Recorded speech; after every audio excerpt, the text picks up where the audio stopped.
Bismillahirrahmanirrahim.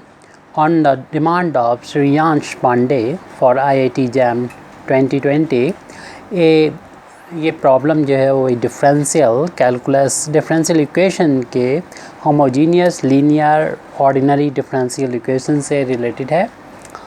Problem है ए solution of differential equation 2x² d2y over dx² plus 3x dy over dx minus y is equal to 0, x greater than 0 that passes through the point 1, 1 is।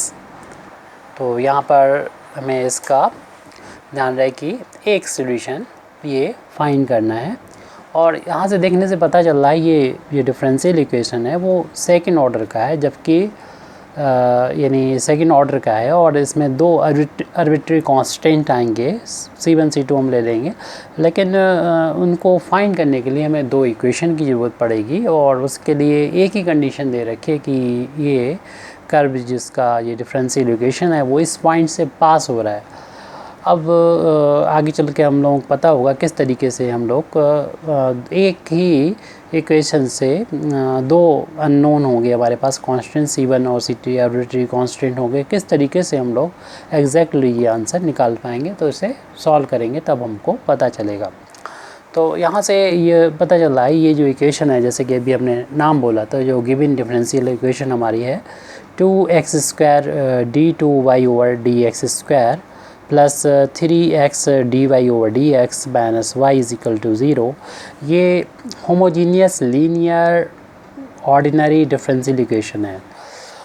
यहाँ पर हम linear इसलिए वो लें कि यहाँ पर जो डेरिवेटिव है, चाहे सेकंड ऑर्डर की हो या फर्स्ट हो या y है, उसकी जो पावर है यानी इसकी जो डिग्री हो 1 है, यानी होल पावर अगर करें तो 1 है, जैसे 2 नहीं है यहाँ पर, 3 नहीं है, 1 पावर है, सबकी 1 है तो लिखी नहीं यहाँ पर, इसलिए ये लीनियर हो गया। अब ये होमोजीनियस क्यों है? होमोजीनियस इसलिए है क्योंकि जितने बार इसको डिफ्रेंशिएट किया जा रहा है उतने ही टाइम्स एक जो इंडिपेंडेंट वेरिएबल है x उतने ही टाइम्स का मल्टीप्लाई किया जा रहा है उस पावर के साथ, यानी 2 बार डिफ्रेंशिएशन किया जा रहा है y का तो 2x की पावर 2 से मल्टीप्लाई किया जा रहा है। इसी तरीके से y का यहाँ पर एक बार डिफ्रेंशिएशन किया जा रहा है तो x की पावर यानी इंडिपेंडेंट वेरिएबल की पावर भी 1 है, और इसी तरीके से इसको भी हम कह सकते हैं। तो ये इसलिए होमोजीनियस कहला रहा है, होमोजीनियस लीनियर।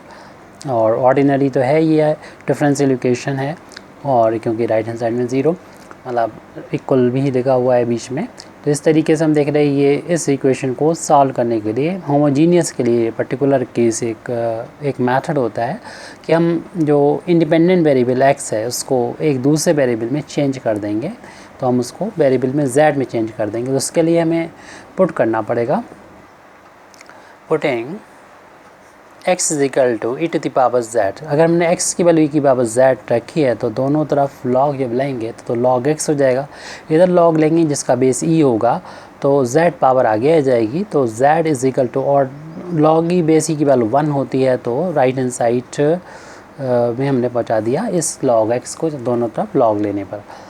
अब हमें यहाँ से वैल्यू फाइंड कर लेना चाहिए, dz ओवर dx की वैल्यू फाइंड कर लेना चाहिए। इसको डिफ्रेंशिएट x के रिस्पेक्ट में करेंगे y को तो ये आ जाएगा, इसका डिफ्रेंशिएशन log x का 1/x होता है। इसका आगे चल के हम यूज़ करेंगे क्योंकि हमें ज़रूरत पड़ेगी dy ओवर dx की। इसे इक्वेशन नंबर 1 डाल लीजिए, इसी को हमें सॉल्व करना है। तो dy ओवर dx की वैल्यू क्या रखें जब हम वेरिएबल को चेंज कर रहे हैं, मीन्स अगर हम x बराबरी की बात z रख दें यहाँ पर तो dy ओवर dx क्या रखें, तो इसलिए यहाँ पर इसको फाइंड करना पड़ेगी वैल्यू। तो इसमें चैन रूल लगा देंगे, y x का फंक्शन है और देख रहे हैं कि x z का फंक्शन है, x यहाँ से पता चल रहा है z का फंक्शन है, तो इसको dx ओवर dz कर लेंगे और इसको dy ओवर dx, सॉरी यहाँ पर ये गलती हुई, इसे सही कर दें, dy ओवर dz और z फंक्शन है x का, तो dz over dx means dy ये आ गया और dx ये, और dz का इंटू डिवाइड हो गया, मीन्स चैन रूल अप्लाई हो गया। और इस वैल्यू को हम यहाँ पर पहले ही फाइंड कर चुके हैं, ये वैल्यू 1/x के इक्वल है। इस तरीके से dy/dz इंटू 1/x, क्योंकि हम जब ये वैल्यू dy/dx की पुट करेंगे तो z की फार्म में ही होना चाहिए, क्योंकि हम इंडिपेंडेंट वेरिएबल x को z में कन्वर्ट कर रहे हैं। तो इस x को जब लेफ्ट हैंड साइड में मल्टीप्लाई करेंगे तो x dy/dx की जगह पर पुट कर सकते हैं, इतना dy/dz रख सकते हैं। और देख रहे हैं ये सिर्फ इसकी वैल्यू के बारे में सोच रहे थे, और ये टोटल वैल्यू, और जब होमोजीनियस डिफरेंशियल इक्वेशन होता है तो टोटल x और इसे मिला के ही वैल्यू रखी जाती है, ऐसे इसे मिला के, और वो आप डायरेक्ट भी रख सकते हैं। हम बस इतना लिखने के बाद आप डायरेक्ट ये वैल्यू रख सकते हैं, यानी x dy/dx। इसमें आप देखें कि इसको हम इस तरीके से भी लिख सकते हैं कि dy के तौर पर भी लिख सकते हैं इसको, और इसमें हमने d को माना है d/dz माना है, तो dy यहाँ पर पुट कर सकते हैं। तो ये वाली वैल्यू डायरेक्ट कर सकते हैं, मींस इस कुल लाइन को लिखें, उसके बाद ये लिखें, और अगली एक सेकंड डेरिवेटिव के लिए और वैल्यू निकालना है। अगर पूरा करना चाहें तो अच्छी सी बात रहेगी, और ये पता होना चाहिए, इसलिए इसको हम डिटेल में बता रहे हैं। अब यहाँ पर सेकंड डेरिवेटिव की वैल्यू हमें और फाइंड करना है, जो इक्वेशन 1 में जब वो पड़ेगी d2y/dx²। इसका मतलब ये होता है कि जो डिफ्रेंशिएशन करना हमको y का x के रिस्पेक्ट में, इसका तो एक बार और कर देंगे तो वैल्यू आ जाएगी सेकंड डेरिवेटिव की। लेकिन ये वैल्यू जो हम रखेंगे, पुट करेंगे dy/dx की वैल्यू, वो वैल्यू, ये वाली वैल्यू जब रखेंगे z की फार्म में रखेंगे, तो ये z की फार्म में है, तो इसको भी z में कन्वर्ट करने के लिए dz से इंटू और डिवाइड कर दिया यहाँ पर, और जो dx है इधर साइड से यहाँ लिख दिया। यहाँ पर भी मीन्स चैन रूल लगाया, और ये वाली वैल्यू जो है अभी फ़िलहाल ऐसे लिख दें, अगले स्टेप में इसकी वैल्यू पुट कर देंगे। तो ये वैल्यू चल रही है second derivative of y with respect to x, इसकी वैल्यू को इक्वेशन में हमें पुट करना है z की फार्म में, क्योंकि हम इंडिपेंडेंट वेरिएबल x को z में कन्वर्ट कर रहे हैं। ये वैल्यू हमारे पास ऊपर है लिखी हुई, dy/dx की वैल्यू फाइंड की थी, ये आई है, इसके बराबर है dy/dx, यानी 1/x को पहले लिख दें इंटू dy/dz, और ये लिखा हुआ है dz/dx, इसकी वैल्यू हम फाइंड कर चुके हैं, ये वैल्यू पुट कर देंगे। और x जो कि इसका रोल ख़त्म करना चाहते हैं, तो हम यहाँ से 1/x की वैल्यू जो है, यहाँ पर x की जो वैल्यू है वो यहाँ से शुरुआत में हमने माना था e⁻z, वो x की वैल्यू पुट कर देते हैं यहाँ पर, तो 1/e⁻z हो जाएगा। ये x की वैल्यू e⁻z रखी थी dy/dz। अब इसकी वैल्यू अभी फाइंड की थी हमने ऊपर, यानी dz/dx, इसकी वैल्यू 1/x है, इसको यहाँ पर पुट कर देंगे। x जो कि फिर आ गया, और इसका हमारा यहाँ पर कोई काम नहीं, तो x को उधर लेफ्ट हैंड साइड में ट्रांसपोज कर देंगे। तो x d2y/dx² is equal to, क्योंकि हमें तो x² चाहिए। अब इसको न्यूमरेटर और डिनोमिनेटर का फार्मूला ना अप्लाई करना पड़े, तो हम यहाँ पर ये कर रहे हैं कि इसको ऊपर ले जा रहे हैं, तो पावर अभी प्लस की z है, तो माइनस z हो जाएगी इंटू dy/dz। अब इसको फर्स्ट और सेकंड मानते हुए इसको हम डिफ्रेंशिएट कर देंगे। तो first function as it differentiation of second, इसका डिफ्रेंशिएशन जब करेंगे तो ये एक बार तो डिफ्रेंशिएशन हो रहा था y का z के रिस्पेक्ट में, अब एक बार और हो जाएगा, तो दो बार यहाँ पर डिफ्रेंशिएशन हो जाएगा, प्लस फिर इसको first function as it differentiation of second plus first function as it differentiation of first करेंगे, तो e⁻z का e⁻z, लेकिन ये z नहीं था बल्कि माइनस z था, तो माइनस z का करेंगे तो माइनस का 1 और यहाँ पर आ जाएगा।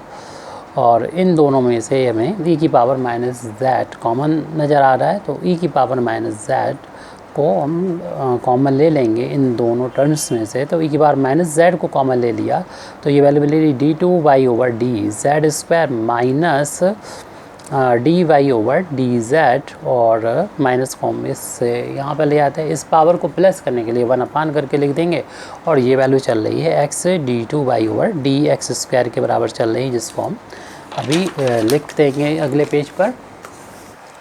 तो x d2y/dx² is equal to 1/e⁻z, और ये वैल्यू थी सेकेंड डेरिवेटिव ऑफ z है, तो इसको हम लोग d2 से डिनोट करेंगे और इसको dy से, जैसे तो हम लिख चुके हैं पीछे। और d2 मीन्स होता है कि हम 2 बार डिफ्रेंसीसन दो बार x z के रिस्पेक्ट में डिफ्रेंसीसन कर रहे हैं। y उधर होगा तो इधर भी y आ जाएगी, जैसे कि हमने यहाँ पर पुट कर लिख दिया है।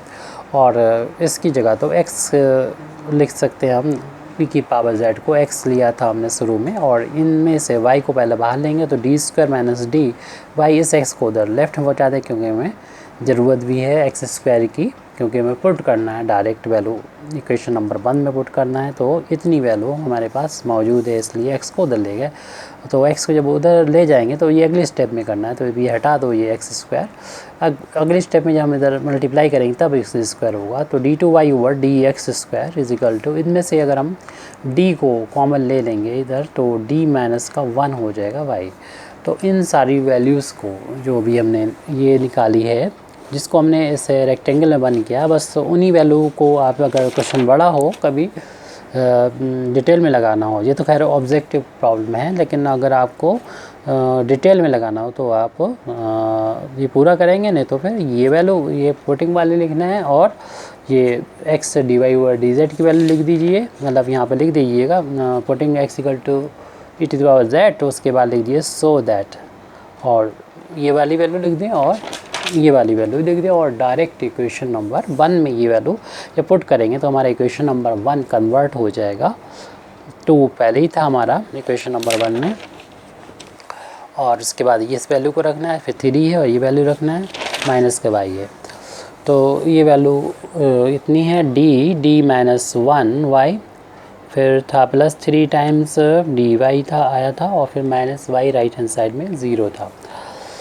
अब पूरे में से हम देख रहे हैं कि लेफ्ट हैंड साइड में y कॉमन है, तो राइट हैंड साइड में इसको कॉमन ले लेंगे, तो 2 इस d का अंदर इंटू भी करते चलें, तो d बल्कि 2, चलिए d का अंदर इंटू करेंगे, d स्क्वायर माइनस डी और प्लस 3d माइनस 1, y को कॉमन लिया इज इक्वल टू 0, इस 2 का भी अंदर इंटू करेंगे, तो 2d square minus 2d plus का plus 3d minus 1 y is equal to 0, और इनका डिफरेंस ओनली बचेगा प्लस का d minus 1 y is equal to 0।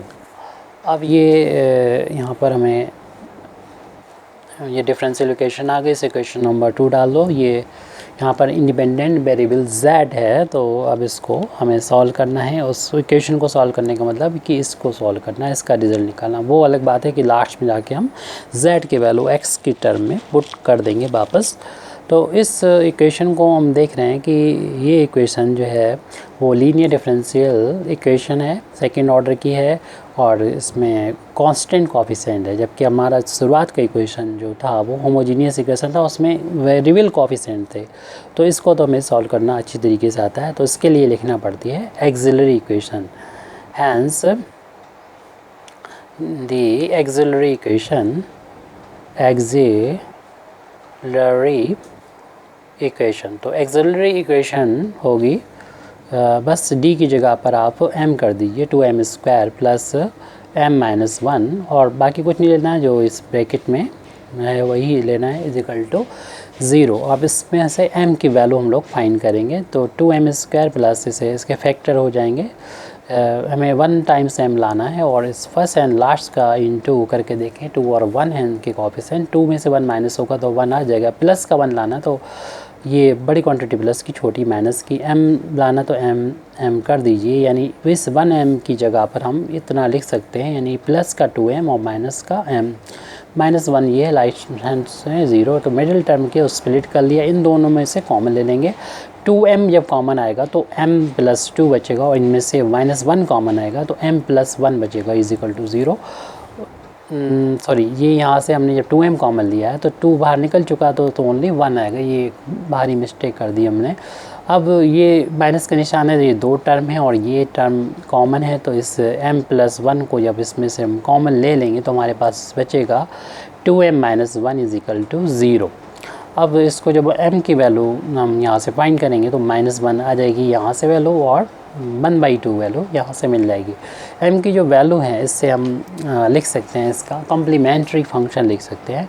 Complementary function लिखना हो तो एक तो आर्बिट्री कांस्टेंट आएगा, वो आप कुछ भी ले सकते हैं, ए बी ले सकते हो, हम C1 C2 ले लेंगे।